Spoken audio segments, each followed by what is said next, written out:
The Wednesday week is sponsored by Oddballs, a speciality. Go to www.oddballsaspeciality.com.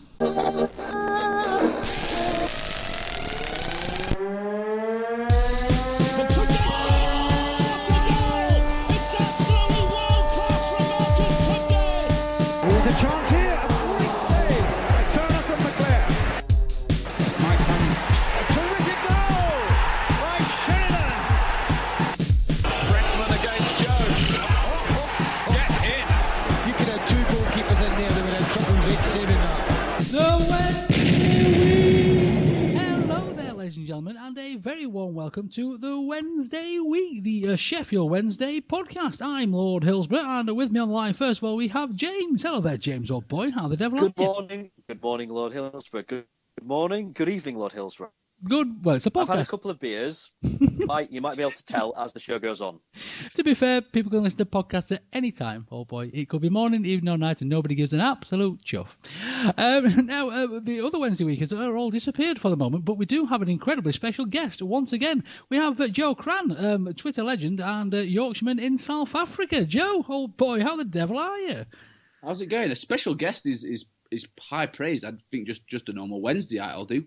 I'm quite touched. I think you're doing yourself down there, Joe, old boy. I've got to stop proceedings at this point, just to point out, because if there is a Sheffield Wednesday stat that this guy does not know, then it is not worth knowing.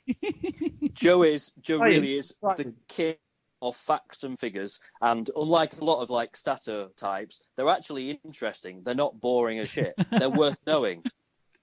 I'm going to put that in my Twitter bio. Not boring as shit.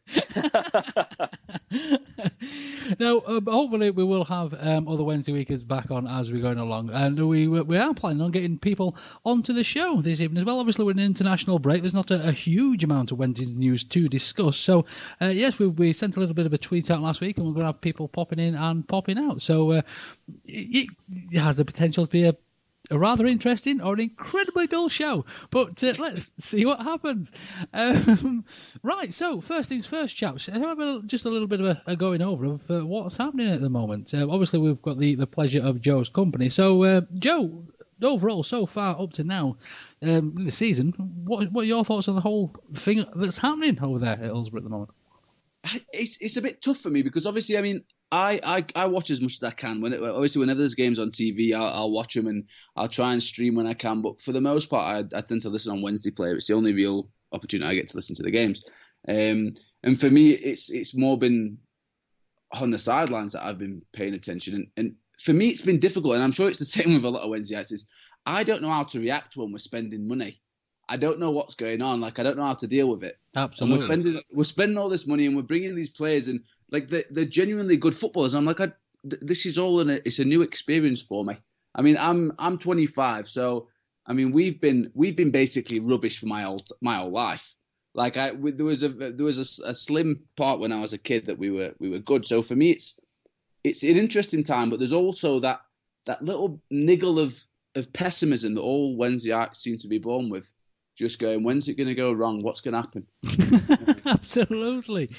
You're in the lucky position because me and I think I speak for Lord H as well when I say this, that we started supporting Wednesday in the early 90s. In the good old days. When it was really good. So my first 3 seasons supporting Wednesday, we were promoted to the old division, first division, now the Premier League. We won the League Cup. We got into Europe. We got to the League Cup and FA Cup final. So that for me was perfectly normal. So we were used to times being really, really good. I think I'd rather be in your position where you're generally used to it being a bit naff. Yeah, I can see where you're coming from there. That's a very valid argument. If you've never known anything good, then you don't expect anything, do you? I think this could turn into a little orphan Annie debate. But no, you're quite right. Maybe we'll spoil a little bit, James, old boy. We probably were, and I mean, it was years ago, wasn't it? I mean, it's kind of gone and maybe not forgotten, but it's not real world anymore. It doesn't really matter anymore. Kind of what happened then. I think that all 3 of us are in the same situation, whereby the last few years we're used to the fact that we're not going to go out and spend a great deal of money. You know, what we get, we get the scraps, and we're sort of bringing in players on loan, and we're not used to actually being, you know, when our name was first linked with Forestieri, and then someone said, oh, you know, he's linked with Leeds as well. Immediately in my head I thought, oh, he'll probably go to Leeds. The thought that we're kind of, you know, we're out there looking for players and we're actually getting the players is it's a bit strange, and it's been a long time since we've been in the situation that we're in.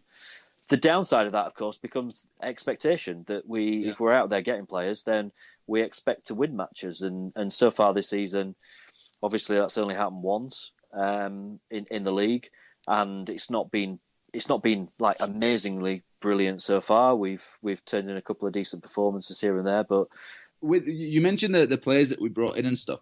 For me, I was happy when the window closed, because it was getting a bit daft. Like, we were getting all these players and we were constantly being linked with people. And I think as long as the transfer window was open, there was never a point when Carlos could really look at his team and say, right, this is what I'm dealing with. This is who I've got.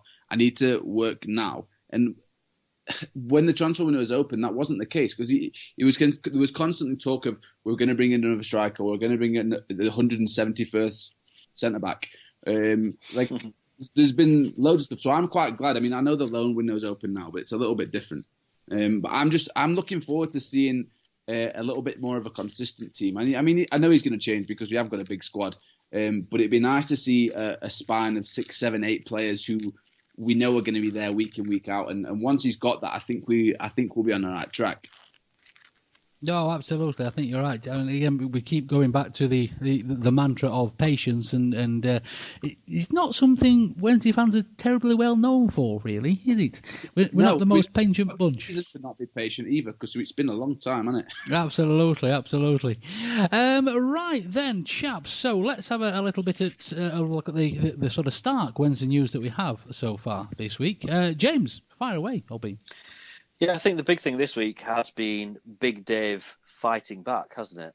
An incredibly brave interview that he gave on the radio the other day, where he basically said, well, we've brought in loan players before, and none of them have been as good as he has been. I know we've had some pretty mixed opinions just on this podcast before, but there's certainly mixed opinions among the Sheffield Wednesday faithful about whether or not Atty is the guy, whether or not he's got a future, whether he's the guy that's going to go out and do the business for us. One thing that I will say, and I have criticised Atty on the podcast before, and I'm sure I will again, what I will say to him is fair play to the guy for having the balls to go out there and say, do you know what, we've brought players in and I'm the one that's still here. And you can argue against that with anything that you want. But here's a guy he knows he's got criticism, and he's come out and he's defended himself, and I really respect him for that. No, I agree big time. I mean, I'm a big fan of his, to be honest. I know that he's not your 20-goal a season striker, which we need. There's no doubt about that. He's probably not even your 10-goal a season striker. But for me, I think he offers something that's very different, and I think he's a great guy to have in the squad. I think there's been times where his hold-up play and his flick-ons and stuff have been so important, and I do think that having him in and around the squad is quality. And as you mentioned, he's got a set of bollocks on him, and having players with that kind of attitude can never harm a team. No, absolutely. And again, I'm going to stick my neck out here, and knowing Wednesday nights, I'll probably get lopped off. But again, we do sound a bit like happy clappers tonight, boys. I apologise for this, but I am a big Atty fan. I think he plays football. We expect a Hurst, we expect an out-and-out striker to be playing in that position with that shirt, and Atty is not that player. I do think that with the sort of purchase of Forestieri, somebody to link the midfield to Atty, I think we're going to see a very different Atty new moving forward. And if you think of the sort of little and large, if you like, of the situation, if Forestieri is getting it to Atty or vice versa, running in past him when he's knocking it on, I think it's going to be really, really exciting. I think one thing that we've probably lost sight of is the fact that this Saturday against Burnley is the first time that we're going to see Forestieri in a Wednesday shirt. It's what, 2 weeks since he actually signed for us. He signed for us just hours before the Middlesbrough game, and so we've got used to the fact that he's a Wednesday player. We've not seen the guy play yet. this weekend is going to be so exciting, seeing him in a Wednesday shirt, and the prospect of him potentially linking up with Big Dave. Potentially, the two of them could really hit it off. It might be a brilliant kind of partnership for a number 10 and a number 9 together. Who knows? It might be fantastic. No, I'm going to say statistically, you say about my stats. I think he wins about 6 headers per game, which is over double what anyone else in the team wins. And obviously, a lot of those are flick-ons and that sort of thing. But when I look at someone like Forestieri, who I think it's something like he's contributed to 42 league goals, 20 goals and 22 assists in just over, I think, 4,500 minutes in the last 3 seasons. I mean, he gets a goal or assist every 110 minutes. And I think if he can get someone like Nuyu, who is there to play off, I think it could be good for him. And obviously he needs to up his strike rate. I think there's no doubt about that. I think Forestieri is, 20 goals in 3 seasons it's not immense, but it's also not bad, especially for someone who hasn't been playing particularly regularly. I mean, like I say, 4,500 minutes or whatever over the space of 3 seasons isn't sort of playing every minute. But I think if he's given space, if he's given time, and if he's given a role to play where he's sort of allowed to lead attacks, I think Forestieri could be quality. I'm really excited to see him play for us. I think that there's a lot of Wednesday fans feel the same way as I do as well. No, absolutely. So I'd not really paid that much attention to the idea of a Forestieri and Ati Nuyu partnership, because when we signed Forestieri, it was on the Saturday when the transfer window didn't close until a few days afterwards. So I think, same as everyone, I assumed that we were going to bring in another striker. I just thought that was what's going to happen. So it's all about who's going to be the main striker, with Forestieri playing just behind them. It's only really now that I kind of sit back and think, well, we didn't get the striker, so we've got Ati and we've got Forestieri. There's nothing to say that those two might not actually work dead well together. They've had a fair bit of time in training and stuff, so maybe it could be fantastic. And the more I think about it, the more I'm looking forward to Saturday against Burnley to see how those two actually play. No, absolutely. From what we had a bit of a tweet from a Watford podcast about how they describe him as Fessy. Because he's a bit Forestieri, a little bit messy, and the Watford chaps seem to love him. Absolutely love him. A lot of them are really disappointed that he's left and not got his chance in the Premiership. So hopefully that's a good sign. Seems to be the same with Poodle as well, right? A lot of the Watford fans were going on about how good he was and his attitude and the way he played with Poodle. I think a lot of the Watford fans were a bit disappointed to lose him as well. Yeah, absolutely. The bits of the Watford podcast I listened to, I actually listened to it all. It made me sound very dismissive. I apologise, chaps, if you are tuning in for any ridiculous reason. But it seems to be that Poodle was sort of there just slightly before the big Watford takeover, and sort of helped to galvanise the fans and the new owners and keep everything a little bit normal, if you like, on there for us. And a lot of people looked at him for that talismanic approach, if you like. Yeah, maybe he's not the world's greatest footballer, but he's more of a sort of a Semedo figure to us, as far as I could gather. Yeah, I the impression I got that he was a little bit like maybe their Reader Johnson or their Miguel Vieira, who wasn't the greatest footballer in the world, but he wore the shirt with pride.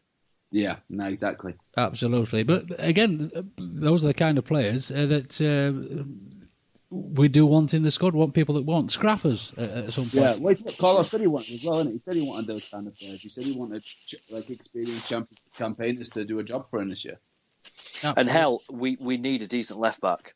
He might not be the world's greatest player, but he's got to be better than the options we've got at left back at the moment, surely. Yeah, you'd think so. Well, it's a case of watch this space, chaps, I think, isn't it? So, right then, gents, what do we say we get somebody on and have a little listen and see what kind of points we've got out there in the Twitter sphere? Let's see who we've got first. Oh, also, I think we've got Victoria on the line with us. The first person we have on with us this evening is Mr. James. Hello there, James, old boy. All right, my lordship. How the devil are you? Good, thank you. How are you? Fantastic. James, I've devised this fun way that we can get to know you in 1 minute. Right. Are you up for this? Yeah, definitely. All right. Someone start the clock. Right, full name. It's James Matthew Howlett. Where do you live? Newcastle. Stand of choice at Hillsborough. Ooh, Cop. First game. Bloody hell. Barnsley, about... Bloody hell, it's about at least maybe 12 years or something. Did we win? Sure. Probably not. Can't remember. Yeah, probably not. Favourite current player? Semedo for me, I think. Favourite player of all time?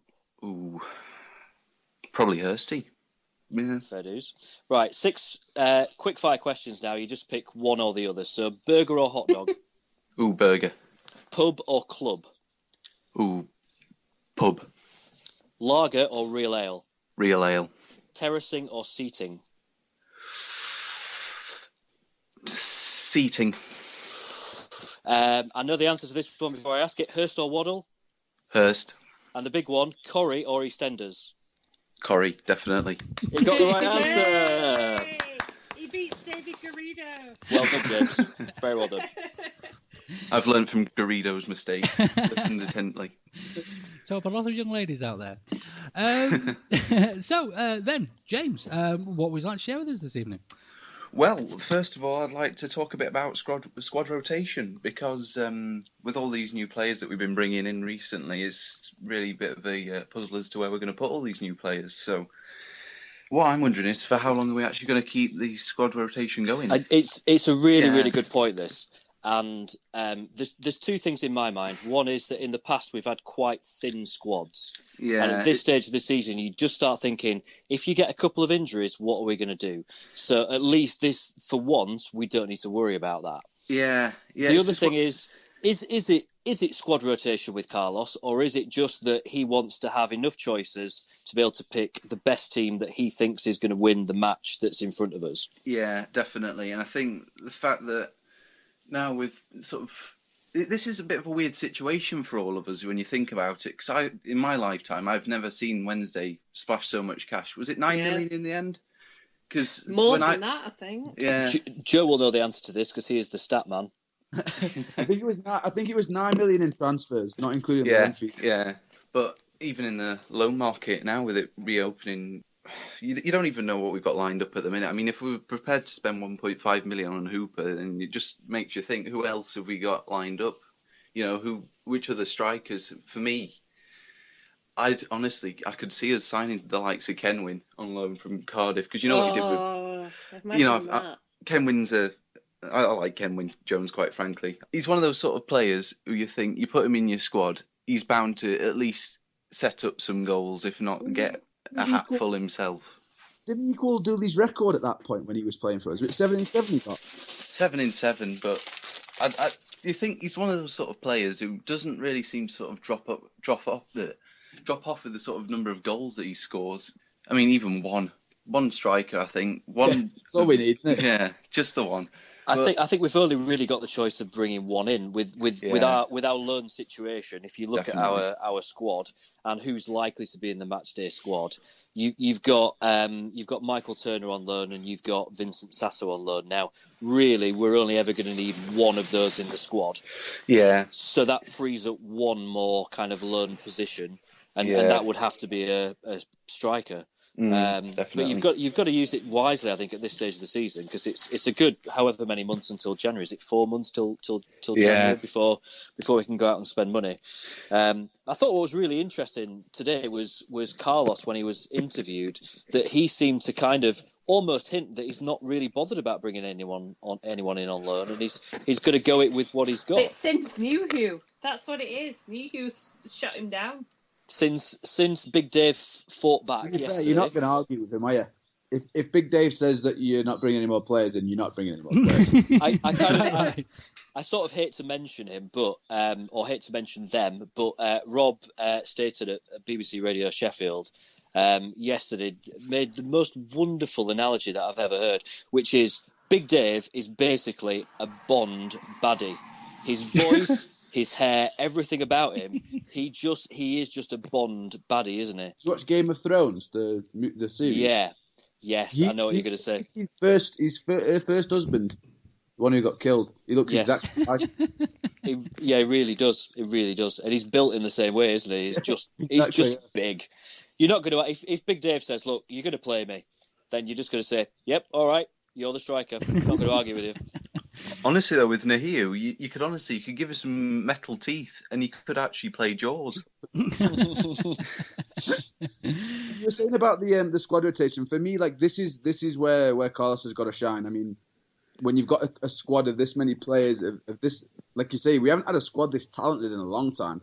Where you've got 2 people for every position at least. This is where it comes down to him, and he's got to use his man management. That's what this is about.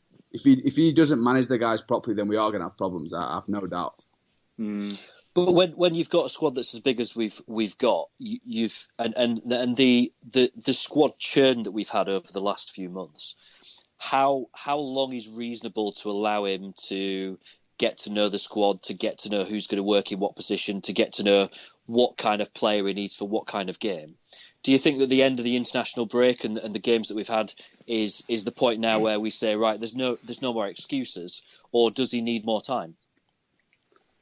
Personally, I think he needs a little bit more time. I think we like you say, we have had a massive turnover, and we've got so many players now that I mean we're all impatient as football fans. We all want to see immediate results, but when you've brought in this amount of players, I think he has got to have a bit of time to find out his squad and the way he wants to play with them and that sort of thing. So we've got to give him a bit of time. I mean, I'm sure, especially with the way that ticket prices have gone, if we aren't sort of up and around the top 6 come January, then there's going to be bother, I think. But I reckon he does need a little bit of time to like I say, get to know his players and see which 11 he wants to use for the most part of the season. I think the main thing we've got to think is, Christ, have we ever been in this position? Or have we been in this position for the last 15 years? We can't decide on a striker, on a midfielder, on defender. We haven't. So let's just be pleased. I agree with that, but there is a point where we've been saying for a while how great it is we're spending money, how great it is we've got a big squad. There's a point at which you've got to say, all right, we've done that bit. We've done the let's be pleased about such and such. Now we actually just need results, surely. Yeah. But I think with Carlos as well, it's not just so much working out which of the new players is going to fit best into the system. I think he's still recognising the qualities that we've got with the likes of Kieran Lee and Semedo and that, because for the first couple of games, they weren't even really getting a look in other than on the subs bench. And now I think he's starting to realise the sort of qualities that Kieran Lee has in midfield. I mean, our other creative midfielders are also fitting into the squad well, but I think it's only really been maybe the last couple of games where he's actually put him on because of what Kieran Lee can bring into his game. I think the sort of mantra that's coming across this season is, I know we mentioned last season there's a sort of a consolidation season, if you like, but I think this season's all about patience and sort of watching what happens and let Carlos bed in. I don't think we're going to be one of those, well, hopefully not going to be one of those teams that if we're not sort of even top half of the next 6 games, we're just going to get rid of Carlos and start all over again. It's not going to work if we keep doing that. So no, it's going to be an interesting time. Hold on to your hats, I think, James, old boy. Yeah. We shall see what happens. Yeah. James, thank you so much for joining us today, James. Oh, thank you very much. Absolutely. Cheers. And Thanks, James. We shall speak again. Round of applause for James, everybody. Fantastic.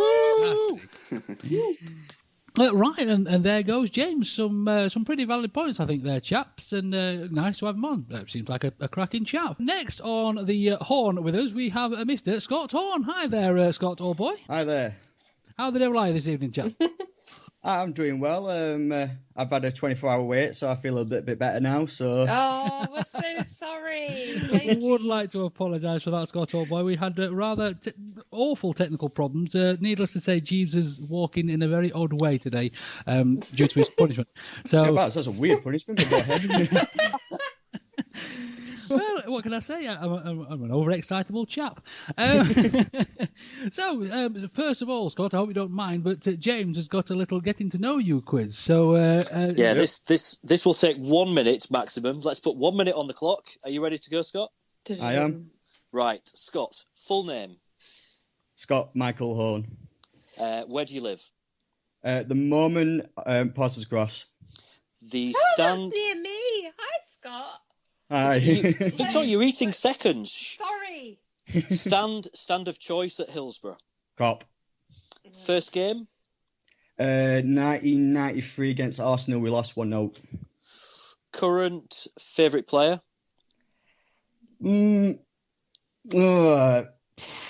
Westwood. Favourite player of all time. Chrissy Waddle. Right, 6 quick-fire questions for you now. You just pick one or the other. So, burger Yep. or hot dog? Hot dog. Pub or club? Pub. Lager or real ale? Real ale. Good boy. Terracing or seating? Seaton. Hurst or Waddle? Waddle. Big one. Corrie or EastEnders? It's got to be Corrie because I'm not a southerner, so. Hey! You got it right as well. Well done. Well done.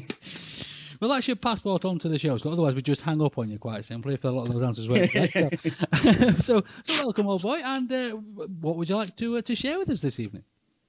Well, there's a few questions, basically. I was wondering, is Westwood the best goalkeeper we've had since possibly Pressman or Ron Springate or Hodges, that sort of thing? Yes. Ooh. Now, I must admit, this is somewhat of a bugbear of mine because I'm a bit of a keeper fan. I'm sure people have seen this before. I've often said Mr. Turner's save in the 91 Rumbelows Cup final basically won us that game. And although we all know, It should have been Kevin. etc. But no, It should have been Kev. Not at all. That save kept Wednesday's. Well, basically won us that cup. It could have been a completely different game if it wasn't for that absolutely world class save. So My favourite's Ola Tidman. Best goalkeeper we've had. Does anyone remember when Bruce Grobbelaar played a few games for us? On loan from Oxford, yeah, it was Yeah, he really was. Such a remember legendary that. keeper, yeah. No. I also recollection remember, of that. End the things by then, though, wasn't he? You remember Mark Crosley and his last-minute equaliser against I do. Southampton, was it? 2-2. Yeah. Absolutely. Was I think it's fair to say we've had its fair share of considering where we've been, decent keepers over the years, haven't we? Really. We have, yeah. Westwood, though, he is a league above. He is absolute quality. Like Chris Kirkland, when we brought in Chris Kirkland, and he was fantastic in his first season. And then, obviously, along comes Westwood. And we all kind of wondered who's going to be number one. Is it going to be Kirkland? Is it going to be Westwood? Westwood got the number one jersey when they announced the squad numbers, and we still weren't really sure as to who was going to be number one. Yeah, there were a lot of Wednesday fans doing the normal Twitter moanage about that, wasn't there? Yeah, there really was, and it was a debate for about 4.5 minutes of the first game of the season, and we realised how good Westwood is. He's phenomenal, Westwood. He really is. And I'd love to know how many points he saved us last season. If we could it work doesn't it out, even bear see how many he thinking saved. about, does it? It doesn't Yeah. bear thinking about.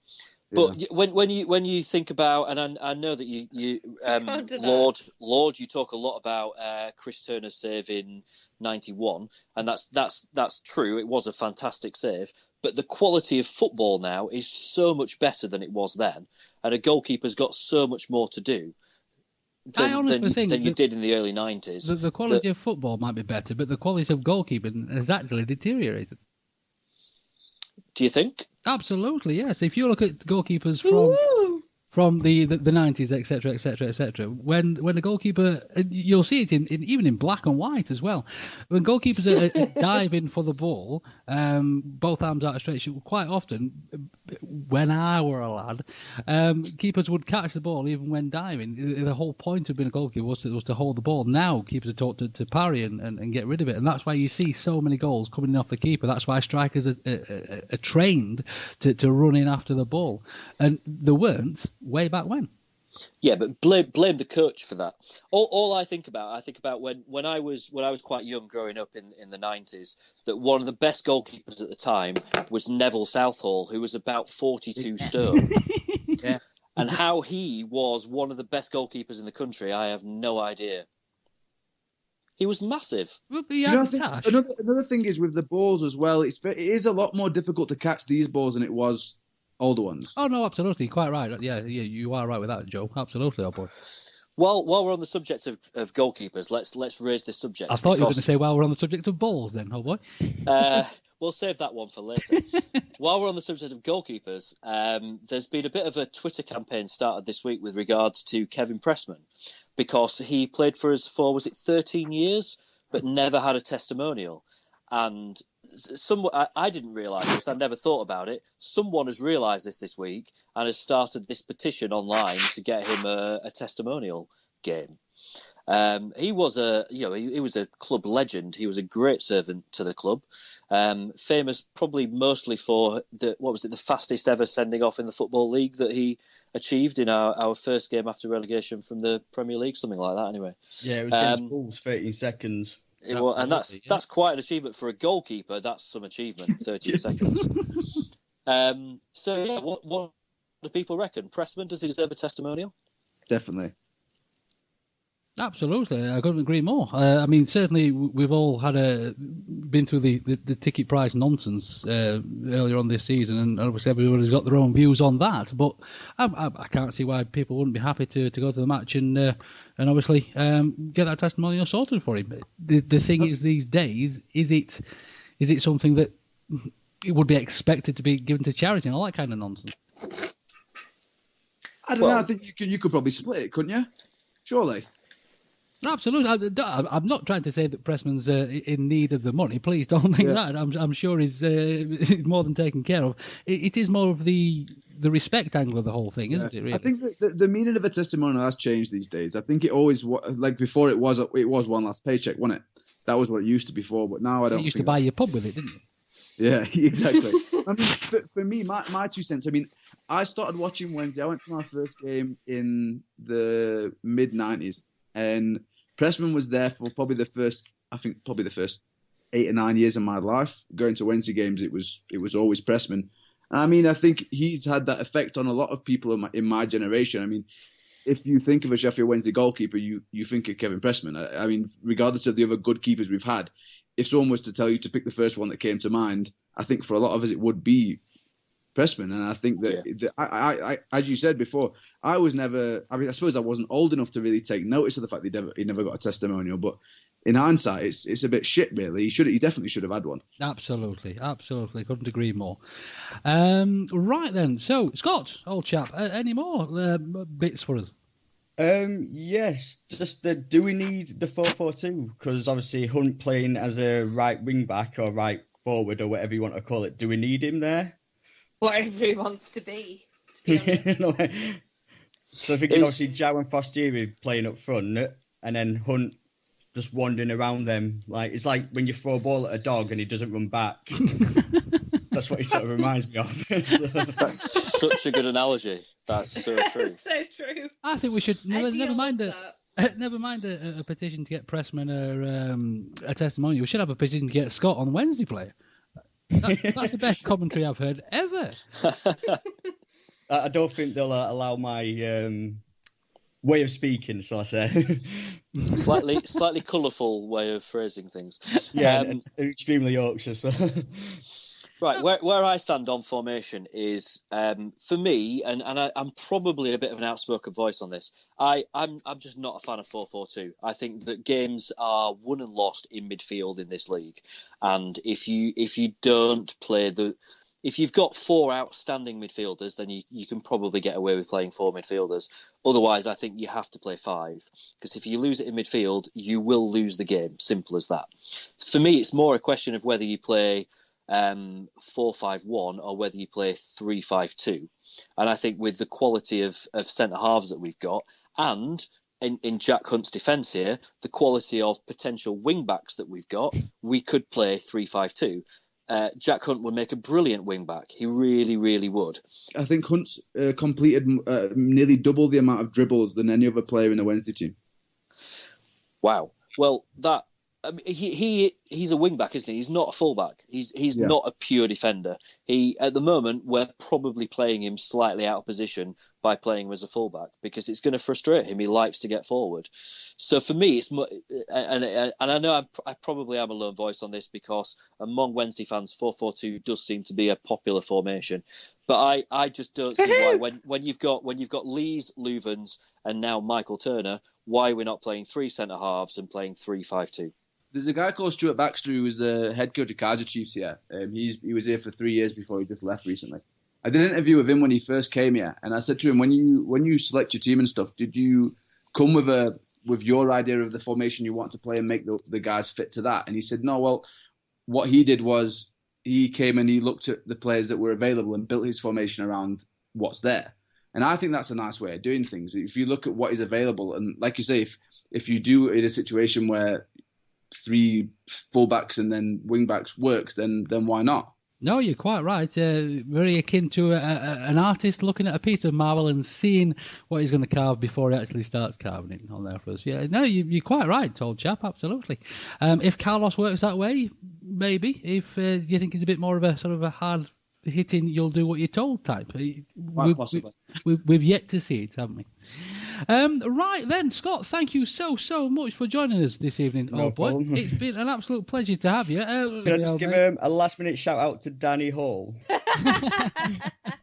Yes, He's a friend of mine. Unfortunately, he's a blade, but... Unfortunately, he's a friend of mine as well. Absolutely. He loves to write about us. Round of applause for Scott, ladies and gentlemen. Cheers, Scott. Thank you. Well done, Scott. Thank you very much. Thank you. Oh no. Jeeves, we're going to need some more equipment. Then you need to speak to Oddballs, a speciality. What the? Oddballs, a speciality deal in steel, food, and engineering equipment. Where's that voice coming from? We offer great deals on all types of equipment and can include dismantling, delivery, and erection anywhere in the world. Did he just say erect? We can also buy your surplus equipment or sell it on commission. With over 30 years' experience, let us achieve the best deal for you. Where can I find out more, Voice in the Sky? Go to www.oddballsaspeciality.com. You heard him, folks. Jeeves, get a broom. Right then, so next on the line we have Louis. Hello there, Louis, old boy. Hello, how are you doing? Okay. Very well, thank you, sir. How are you? Yeah, I'm good, thank you. Good evening, all. Good evening. So, just before we sort of crack on there, Louis, James has got a little bit of a getting to know you quiz. So, James, fire away. Yes, so this will take 1 minute maximum. Okay. First question, full name. Louis Shackshaft. Whereabouts do you live? Doncaster. Stand of choice at Hillsborough. I always sit in the north. Oh, Good choice. Good choice. First game? Ever, against Liverpool, we lost 2-1. When would that be like? I'd say 90s? 90, 91, 92. Cool. Right, favourite current player? Kieran Lee. I'm going to have to go for Kieran Lee. Favourite player of all time? Di Canio. Right. Yeah. 6 quickfire questions now. You just pick one or the other. So, burger or hot dog? Burger. Pub or club? Club. Lager or real ale? Lager. Terracing or seating? Seating. Hurst or Waddle? Oh dear. Let's go. Oh my God, Waddle. And finally, Corrie or EastEnders? Neither, but possibly Corrie. Just as I watched a couple of episodes when I was younger. That's it. It's a good answer as any. Oh boy. Right then, Louis. So please, what would you like to speak to us about this evening? I've got a couple of things actually that I'd like to bring up. The ongoing discussion about a striker.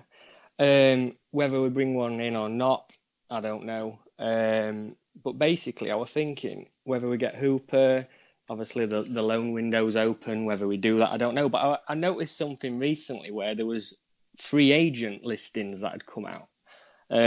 So I was looking at potentially 3 strikers that were free agents at the minute, and if we would actually take them aboard. And I'd like to know your opinions, really. Okay, sounds interesting. Mm. Well, this all came about because yesterday, I don't know if you noticed on Twitter, and basically it wasn't really a poll as such, but I just asked the question if we'd take Royston Drenfey back. And interestingly, and I was surprised, 68% of people actually voted in favour of taking him back. And I was thinking, well, that position's covered as such, but people were giving positives, negatives, etc., etc. But yeah, 68 people voted in favour. So I have got 3 strikers that are free agents at the minute and some statistics to go with it. Just to see if, you would take them potentially if we couldn't get this so-called striker. Crack on then, chap. Give us some names.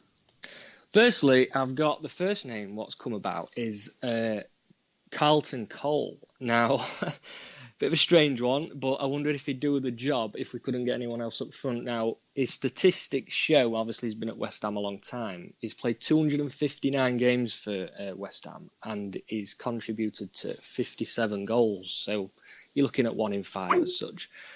I wondered your opinions, really, whether you'd take him. Do you want me to go through each player individually, or do you want me to just throw them out there? Let's talk about Carlton Cole first, because firstly, statistically, that's not brilliant, is it? Yeah, no, it's not fantastic. I'm probably going to say the same about all these players. I don't know who the others two are, but I sort of think when someone's a free agent and people aren't fighting over them, there's normally a reason why, and that is that they're just not really up to it, or they're a bit past it. And I think with Carlton Cole, he had his day. I think probably 5-6 years ago, he could do a good job for someone in the Championship. And in fact, 5-6 years ago, I think he probably was doing a good job for West Ham in the Championship. Now, is he a massive improvement on where we're at now? If we signed him tomorrow, I wouldn't be excited. And that's probably the best way that I could phrase it.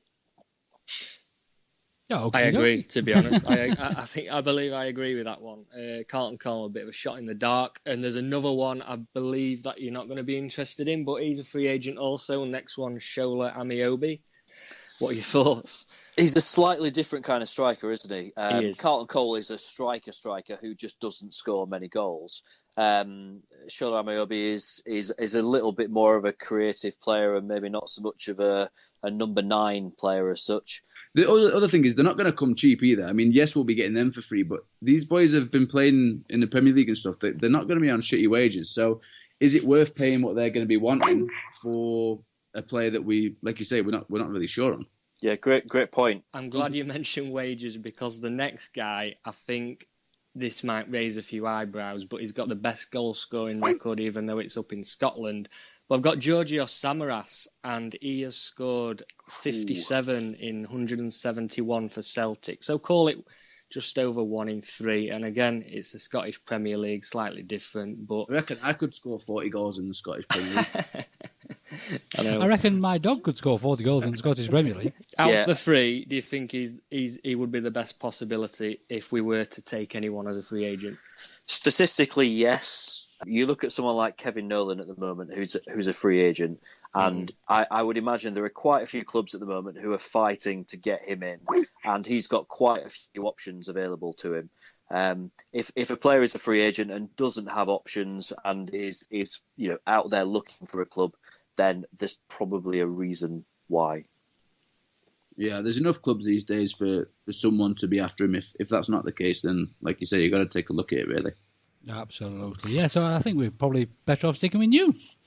Oh, yeah, sounds like it, yeah. Now you mentioned that, we'll take any of the 3. Just get them in. We'll take all 3. Anyone. Right then, so Louis, thank you very, very much for joining us, old boy. It's been an absolute pleasure to have you on. Yeah, you're welcome. Round of Thank applause you for Louis, having me. everybody. Thank you, Louis. Thanks, Thank you. Louis. Ta-ra. All the best, old boy. And there goes Louis. So yeah, I mean, it's an interesting point that Louis brings up there, chaps. Obviously, the loan window is now open, and of course, the normal rumour mill is churning out the rumours. I mean, one thing we do have to speak about a little bit, first of all, is Mr. Hooper and Boxgate, as it's known to become. Obviously, we all know what's what. I'm going to stop you there because Fudge is not with us tonight, but Fudge, if you're listening to this, take a bow, my man. Take a bow. Because he invented the hashtag Hooper Demands, which at first I thought it was just going to be me and him, and then a couple of other people joined in, and then somewhere along the line, it went absolutely mental after last Wednesday night, after we recorded the podcast, and we ended up, what happened? It went on TalkSport had ended up using it or something like that. Absolutely, yeah. I think that sort of equals our wonderful Millwall Cause This hashtag, which is still knocking about every now and again. But and I still get the blame for that one. So if this one does come back to Hortons, just remember who started this hashtag. So yes, of course, we did have Boxgate, shall we say, and obviously now we're also been linked with the loan. It is continuing. Do you think? Obviously, I can't imagine Hooper being too pleased about what was said, and obviously came out and denied it and all that kind of thing. Do you think that could sort of scupper any future deal there, Joe? I don't know. I mean, obviously he's going to deny it. I mean, if even if it's true, he's going to deny it. I just think it was such a bizarre one. I mean, I'm in South Africa, so there's not many Wednesday nights. Yeah, I think I've met 2, and I've been here for 4 years. But when that Gary Hooper thing came out, I must have had about 20-30 people on Twitter, South Africans, who sort of CC'd me into the tweets and said, "Have you seen this? Have you seen this?" So, I mean, it picked up a lot of coverage. So there was guys, like I say, there was guys in South Africa talking about it. So it's not like it slipped under the radar, as you saw by your hashtag. I don't think it'll scupper things. I mean, whether he's a douche and wants to have a box and that's part of his demands, that's one thing. But he don't get away from the fact that he's a good footballer, and I do think that he could do a good job for us. I don't think that a situation like that, if it can't be ironed out, then obviously don't make the deal happen. But if you can sort the situation out and you can agree terms one way or the other, then I don't think anyone's really bothered. If he comes and he scores 20 goals for us, then I don't think anyone's really going to give a shit. No, not only will they give him a box, they'll give him a nice throne to sit on for the family while they're in the box. If he's scoring 20 goals a season, it'll soon be forgotten then, won't it? Yeah. I just think with the Hooper thing that when we're talking about what we were going to pay like £500,000 loan fee for him and 30-something grand a week, why? I mean, we'd give him a box, wouldn't we? That's tiny in comparison to the amount that we were talking about. I cannot imagine that was even slightly remotely an issue in that deal. I think that someone's got hold of something and made it into something that it just wasn't. I can't for the life of me think that was genuinely the sticking point, because that's worth, compared to what we were like £500,000 loan fee, a box is tiny in comparison. No, absolutely. I mean, there was a photograph of Mrs. Westwood sat in a box. I don't know if that's part of Westwood's deal or if it's something that he's got or if it was just for that game or anything at all like that. But to be fair, I would assume that sort of family members, maybe not all have their own box, essentially, but you'd imagine that the club would look after them, wouldn't you? You would, and I also imagine that there's not many other people who can afford to get the boxes now because they're that expensive. So yeah, I don't think they're selling like hotcakes, are they? Yeah, give them to players' wives. That's the way forward. Incidentally, Kieran Westwood, his missus, well done. So of course we have been linked with a few other strikers already in the loan market. Of course, we're going to be linked with everybody because we've got a few pennies behind us now. Lafferty from Norwich is another one. What do we think of him? We've talked about Carl Lafferty before, haven't we? And we've shall I surmise this as we're not the biggest fans of him. Absolutely. Not necessarily in terms of his footballing ability. There's just something about him that he's not very likeable, is he? But he does score goals. I just wonder whether or not he's the kind of character that we want around the football club at the moment. We've got a lot of players that have come from a lot of different places. I would imagine we've got quite a complicated dressing room. It's probably the nicest way I can phrase it. And that's not to say that I imagine that we've got players who are at war with each other or anything like that. But just the fact that what you don't want to do is throw someone into that mix that's a little bit of a time bomb in the way that Carl Lafferty is. I don't know. I don't think he's the answer for us. I mean, just to add on to that point, I mean, one of the things I noticed, because obviously I was following what I could of the pre-season and that sort of stuff, and Lee Bullen's videos of the initiations and that sort of stuff. It just seems like there's a really nice atmosphere at the club at the minute. The players seem to be getting on very well, and there just seems to be like a nice vibe about the club. And as you said, if you're going to bring someone in who's a bit of a bad egg and a bit of a ticking time bomb, is it worth it for someone who's going to get you a few goals if it comes at the detriment of everyone else? I don't think it is, personally. No, I think you're quite right. I mean, we've seen it before, haven't we? I don't want to sort of hark back to the bad old days, but we've seen it with Mr. Medine. It has to be said, we've done it, and obviously there were other players that maybe not went to the extremes of Mr. Medine, but there was a clique, shall we say, of players that went out and did all that nonsense. And yeah, it's just more trouble than it's worth, really, isn't it? So. I think it's just a case of watch this space. Obviously, we've got a few loans in already, so any more loans that do come in, we'll have to be careful of the squad. We can only have 5 in there at a time, so yeah, we'll just see what happens. Right then, so next thing on the agenda, James. You're after my bits, aren't you? I'm after your bits, as always, old bean. My bits are a little bit random this week, so my first bit that I'm going to bring up is the fact random bits. Random bits are the best. I have to bring this up because it's not about a bit of self-adoring or anything, but just to point out the fact that we got to number 1 in the iTunes amateur podcast chart again last week. Hey! The reason I mention this is just to draw attention to Lord H. You get a special mention here for your fantastic reaction to this news, because it was between us and Alan Davies' Arsenal podcast. Bit of a battle, and eventually we overtook Alan Davies and his Tuesday whatever. No one cares. That's a bit unfair, really, because that's an incredible achievement from you guys. And he's not really an amateur, is he? He's not an amateur. I can phrase it no better than the way that Lord H phrased it himself, where he said, "Have that, Davies, you curly-haired mother chuffer." So I apologise. That might have been after a Pims or two. That was absolutely brilliant. I'm going to mention Fudge as well. He deserves a mention for a tweet the other day that was brilliant, where after England won on, was it Tuesday night that England played? And lots of people talking about Wayne Rooney breaking the all-time England goal-scoring record. Fair play to him, great achievement, well done. Fudge did post a brilliant tweet where he said, "And now it's over to Wayne Rooney to tell us how he feels about breaking the England scoring record," with a picture of some washing up. And I thought that was great as well. On a slightly more serious note, a story that I think it made it into a couple of the local papers as well, which is about a guy called Stephen Milne. Now, he's doing a sponsored walk later this year, and he's doing it to remember people during the First World War and to raise funds for their families, which I think is brilliant. And what he's done, this is a great idea, is that he said he's a Wednesday fan. He said he's going to do this sponsored walk either in a Wednesday shirt or in a United shirt. So he set up 2 different Just Giving pages, and basically whichever one gets to £600 first, he will wear it in the shirt of the fans that have raised that target first. Oh my word! As we stand right now, the Sheffield Wednesday page has raised £295, so that's 49% of his target from 29 donations, which is brilliant. The Sheffield United page has raised £40, which is 6% of the target.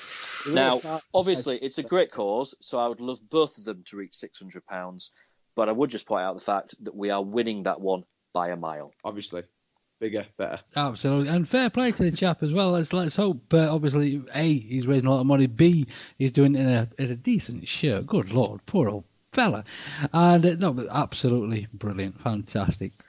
And finally, tweet of the week, and there's been a lot of good tweets this week. This is just short and simple. It just made me laugh. And this is from George Barber, who is at George F. Barber on Twitter, who tweeted to Flybe, which is one of the low-cost airlines.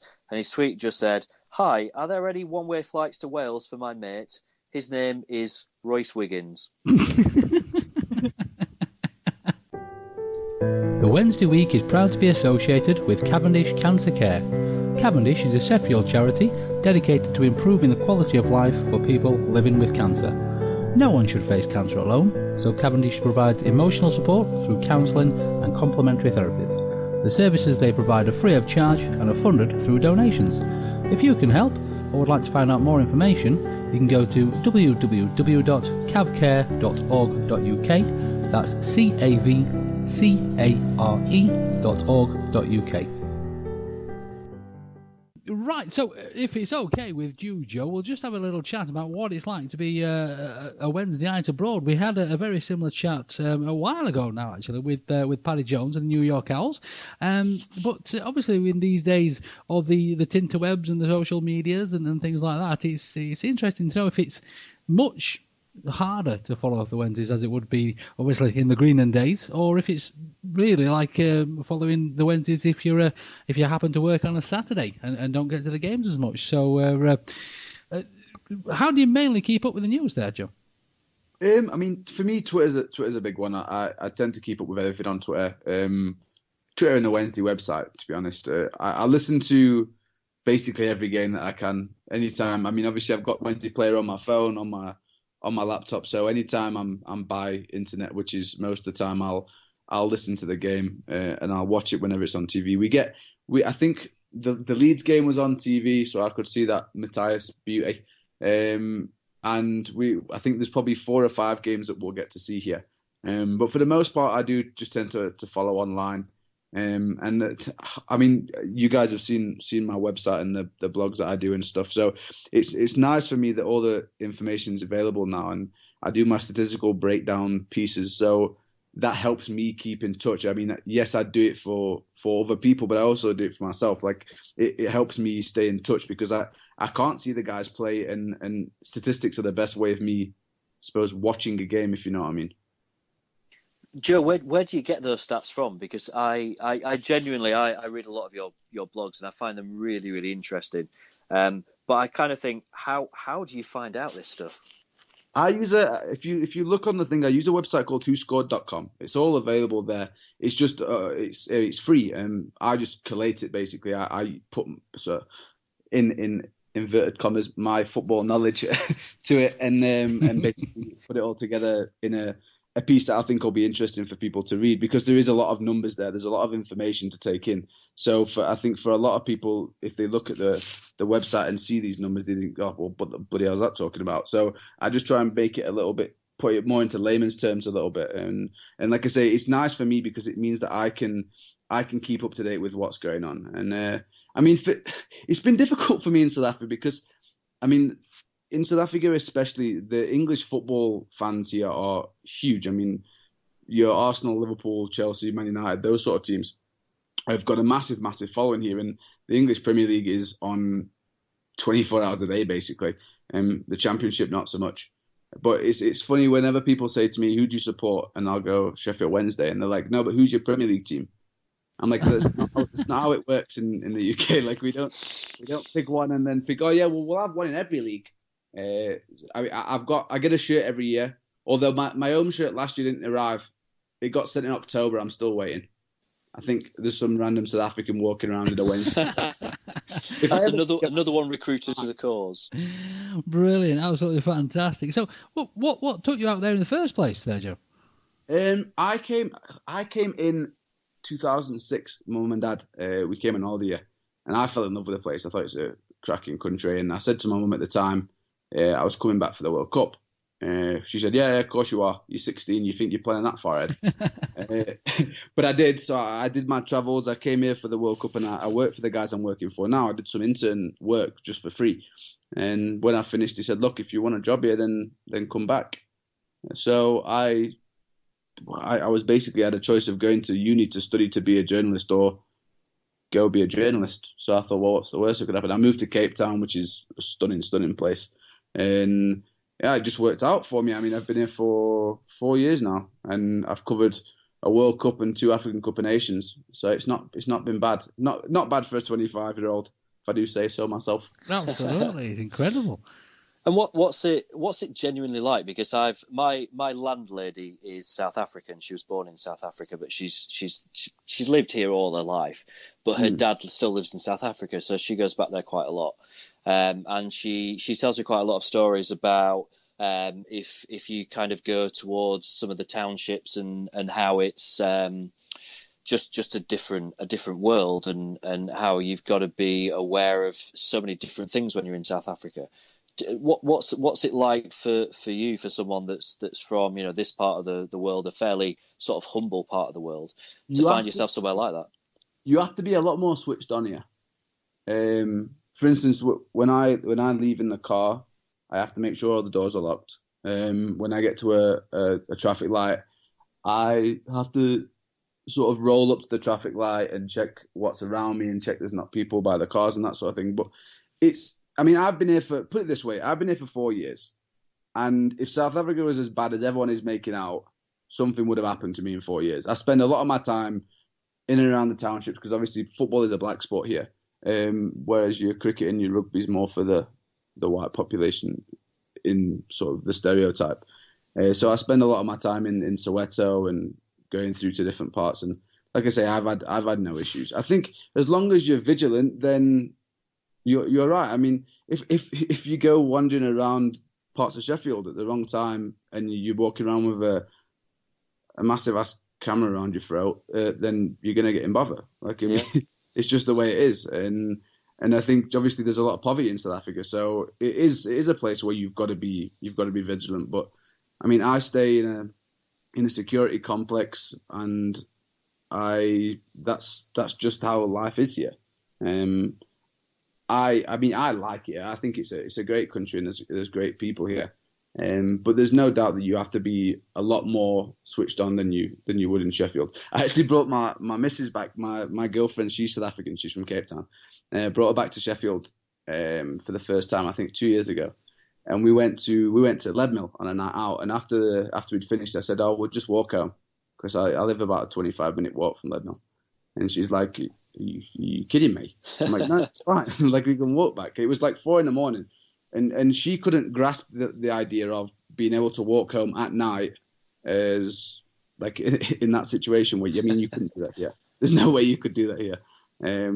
But no, like I said, the thing for me, and I say it to a lot of people, is I've never met anyone who's been to South Africa and doesn't plan on coming back again, because it is a phenomenal, phenomenal country. There were some great people here, and there's so much you can do. But a lot of people do give it a bad name. And like I say, a lot of the tourists that do end up getting in trouble, 9 times out of 10 bring it on themselves. I'm not saying that they want to get mugged, but I mean, if I go wandering around Pitsmoor and I've got my phone out and I've got my jewelry on and that sort of thing, then the chances are, like I say, you are going to get yourself in a bit of bother. But I mean, I go to probably at least 3 or 4 games a month, and they're often out in the townships, like I say, around Soweto and that sort of thing. And I've had no bother, and it's 4 years. So if it was as bad as what the BBC make it out to be, then I think I'd probably be dead by now. Yeah, you probably would.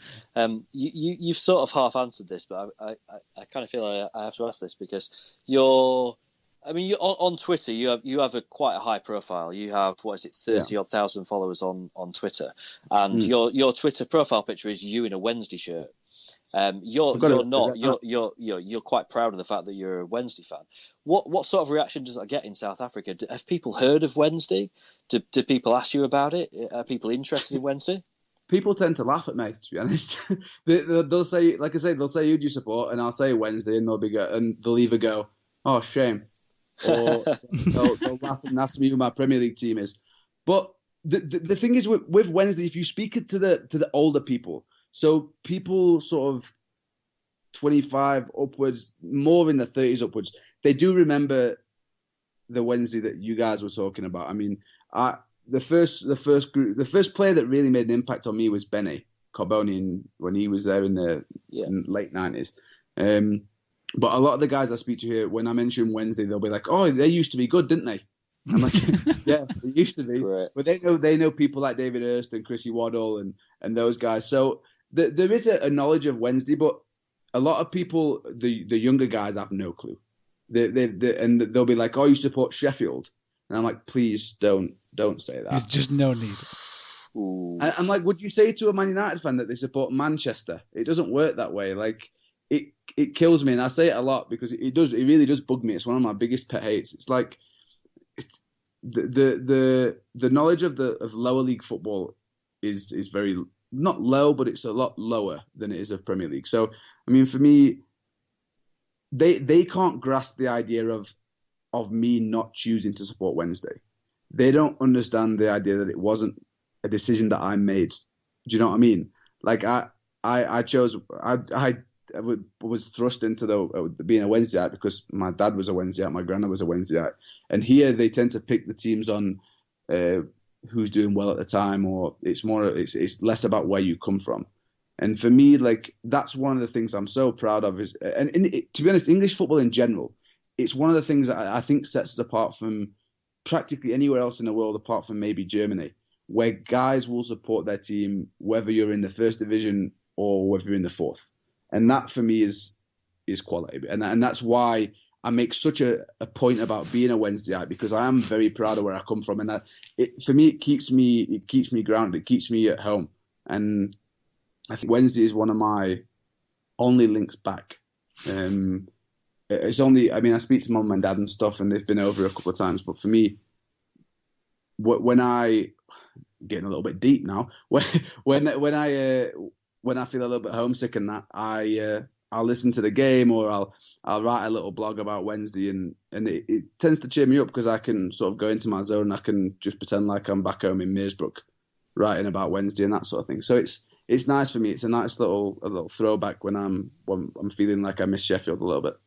Absolutely, and then I should imagine you come back to Sheffield and think, what the chuff were I worried about? One more question from me, which is, I think it was last night, or might have been the night before. We were having a bit of a laugh on Twitter about you were getting a bit of stick from a guy who was accusing you of all kinds of things, saying, "Oh, all you criticise is black coaches. You're racist. Go home."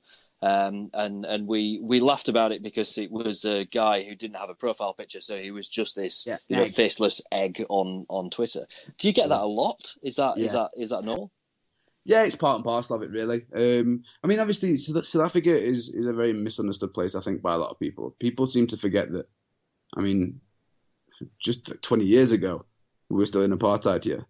And it's not going to disappear. I mean, if we look how long it took for, I mean, I'm very proud of the way that England is now, for the most part, in terms of the racial side of things. But if we look at how long it took us to get out of that and into a society when it was accepted, it was a hell of a lot longer than 20 years. So I think that it is people do misunderstand it a little bit. For me, it's difficult, more so because of where I am from. I mean, I grew up in Meersbrook, a very sort of mixed area, and for me, I don't see race. Like, I genuinely don't. And I think to come here where race is such a big thing, they see it as, oh, he's a white guy, he must be racist. When for the most part, that's not how the world is, and it's to be honest, it's not how a lot of South Africa is. There's still a situation where there obviously are still racist people here, just as there are in England, in Spain, and anywhere else in the world. But I have to put up with a lot of criticism, firstly because of that side of things, and secondly because I'm English. And I think a lot of the time it becomes about where I'm from, and they'll say that I'm being a bit of a colonialist and I want everyone in Africa to work how the English work and that sort of thing. I actually got one guy recently who said, I don't know if you saw on my website, what did the guy say? He basically said I was working for the Queen to protect English interests in Africa. That's what I was doing, apparently. But I said my first reply to him was, I think you're vastly overestimating my importance. and then after a little bit, I thought, actually, this might make quite a nice blog post. So I did a whole piece on, like a satirical piece on how I'd been lying for the last 3-4 years, and that I actually didn't give a shit about anyone in South Africa, and that my whole life with my girlfriend was a lie. I was actually just working as an agent of MI5 to come and infiltrate and gain information. But no, in answer to your question, I do get a lot of shit. I have to put up with a lot of nonsense, but it's part and parcel of it. I think I've got 37,000 followers on Twitter now. If I'm not riling up a few people in 37,000 people, whatever, then I don't think I'm doing my job right. As a journalist, I don't think you want to be right all the time. Yeah, great point.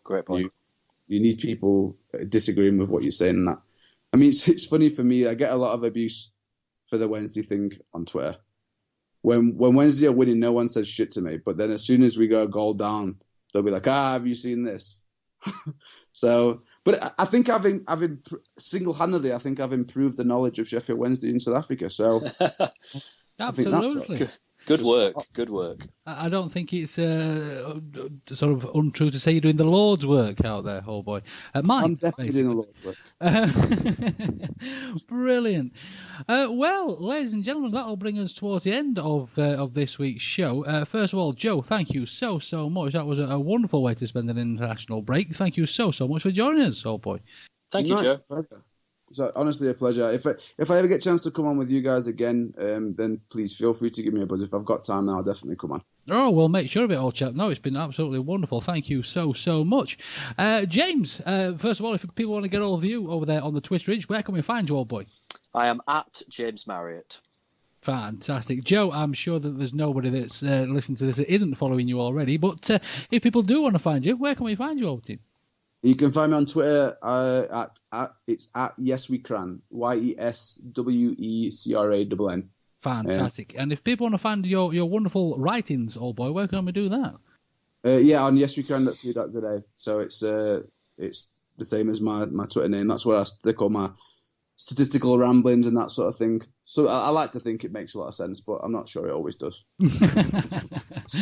Of course, you can get all of me over there on Twitter at Lord H. That's L0RD_H. You can follow the podcast as well. Please do. That's at TWWcast. Of course, we're on Facebook as well. And do, by all means, send us an email too. That's at twwpodcast@gmail.com. Fantastic. Right. Well, it's a goodbye from me, chaps. Thank you ever so much for joining us, and we shall see you real soon.